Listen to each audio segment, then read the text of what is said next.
Good morning, Africa. Welcome to CNBC Africa, First in Business Worldwide, special coverage of the World Economic Forum on Africa. And more than 700 delegates have descended on Cape Town for this round of regional talks that the World Economic Forum has each year, flowing out of the annual Davos meeting.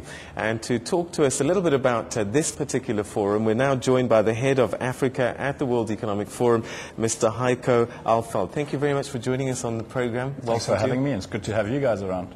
Haiko, this is a big event for the continent. World Economic Forum meets in Davos, and I wonder, does what gets discussed here in Africa flow out of the meeting at Davos? Certainly, and we're trying to maintain a circle both and take discussions from here back into Davos as a kind of regional dimension to global issues.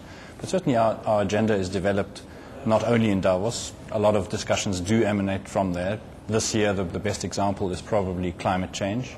Climate change was central to the agenda in Davos, and our African constituents said, you have to absolutely bring that to Cape Town, unpack it, what does it mean, threats as well as opportunities for Africa. Many other issues, of course, the more north-south issues, global inequalities, the role and the rising strategic importance of Africa, threats, risks to Africa, terrorism, obviously disease, unemployment, flow directly from Davos. Others are taken back in again. Of course, innovation in workplace treatment, corporate social responsibility, a lot of issues flow back into Davos. So yes, there is a full circle. For those that are not, I mean, there are probably a few people who don't know, but World Economic Forum as an initiative, and particularly Africa, what is it that you're trying to do? We're a foundation. We have a proud history of some 35 years. We're Swiss-based, not-for-profit, independent. We're business-financed. We consist of corporate members, some 1,000 foremost companies in the world, of which a good 40 or so are African. We engage those. Our basic motto is that business is a critical player or critical component in development.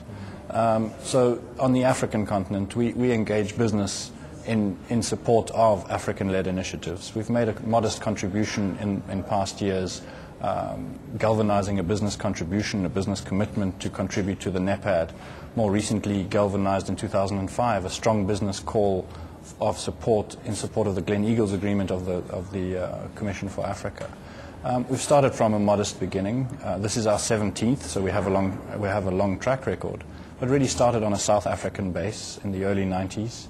Made a modest contribution at the time to the South African transition, where we were invited to by South African business and multinationals active in Africa to convene private meetings at the time between the ANC in exile and business to look at transitional issues.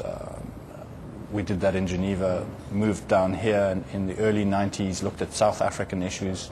That grew to a sub-regional forum, which we held in close association with SADC on intra-regional cooperation in Southern Africa. And as of 2002, we've grown to a Pan-African focus, and we now look at Pan-African issues. Of course, that's not without its problems, as you know. It's important to keep differentiating. It's important not to speak of Africa as one big mess, because there's actually incredible differentiation. For every failure, there are many successes, and we need to be extremely nuanced. Well, let's talk a little bit about this forum in particular now, and the themes and sub-themes that have been decided upon and how they're going to get discussed. Tell us about those themes. Let me start on the tone maybe before the themes. I think the tone, it's remarkable how the tone has changed. 4 or 5 years ago, the tone was very much on, can Africa compete? Where is Africa in the international, is Africa off the map? It was often looking at political governance issues, peace and security. Why is democracy not taking root? What's the role of business in conflict? That has changed. The story of Africa now is one of growth, one of prosperity. Growth figures are stunning. I mean, the latest ones coming out of the IMF, Africa, sub-Saharan Africa as a continent growing 5.8%, which makes it the third year in a row that Africa has grown above 5%. That obviously lends to a kind of ebullience and buoyancy and bullishness, which we try and showcase here. But clearly it's not all plain sailing. As I said, one is differentiated. Many of those states that are growing so fast are either oil-rich or resource-rich. There's obviously an impact on oil importing countries, which is what President Wade of Senegal will be bringing in here, that for many of those countries they risk having their development gains wiped out by high oil prices. The agenda is more nuanced than that. Last year we focused on this bullishness, on this growth. Can Africa go it alone? This year we're looking at underpinning growth. The theme is raising the bar. How do we address capacity constraints, skills gaps that threaten to frustrate, or that will frustrate our efforts to maintain those growth levels? Because even at 5.8%, we're not growing fast enough to address poverty and underdevelopment. And in the next few days, much deliberation is going to happen, discussions, debates, and the question, I guess, is what can be achieved in a forum like this? We have some, as you said, 750 participants from 45 different countries, 5 or 6 heads of state, a very strong and very diverse cast of business leaders, ranging from China, India, Africans, and multinationals active in Africa. I think in some 47 sessions, the range is extremely broad. We have a strong focus on energy, not just big energy, so powering the continent, but also on small energy, on alternatives, on renewables, on energy efficiency. In these 47 sessions, I would say at least half of them are actually action-oriented, where people will seek solutions, where we will seek to galvanize action, where we will hope to invite champions to put up their hands and to say, we can do something on energy poverty, we can do something on strengthening Africa's healthcare capacity. So there are a lot of initiatives that come here for not capacity building, but building those coalitions of the willing, which then translates into action on the ground. A lot of our viewers are interested in finance, investment and business, and I do believe that that's one of the key sub-themes that are going to be discussed at this particular forum as well.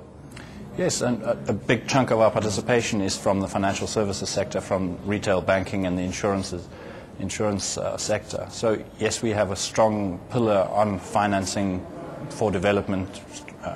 Globally speaking, we have sessions on monetizing the African home, so working on a mortgage that much of Africa cannot leverage. The average African cannot leverage his or her home as we can in South Africa or anywhere else, or in the Northern Hemisphere. We have sessions on making finance work for Africa in terms of building financial services capacity. As you know, that was an outcome of the G8 last week, very much looking at investing in financial services infrastructure and capacity in Africa. So there's a broad cross-section of sessions. There are some achievements to be celebrated here. Last year, the Investment Climate Facility was launched here, is now funded to some $200 million US. Clearly, it's good also to look back and to say what was discussed last year is actually brought to fruition and is actually hitting the ground. The Secretariat is up and running in Dar es Salaam in Tanzania. It's staffed and it's starting to roll out programs. So this is not just talk, there is actually rubber hitting the road. Haiko Alfeld, we'll have to leave it there. Thank you very much for joining us on the program. My pleasure. Thank you. All right, so that's just a snippet of some of the things that you can expect to come out at the World Economic Forum on Africa in the next few days.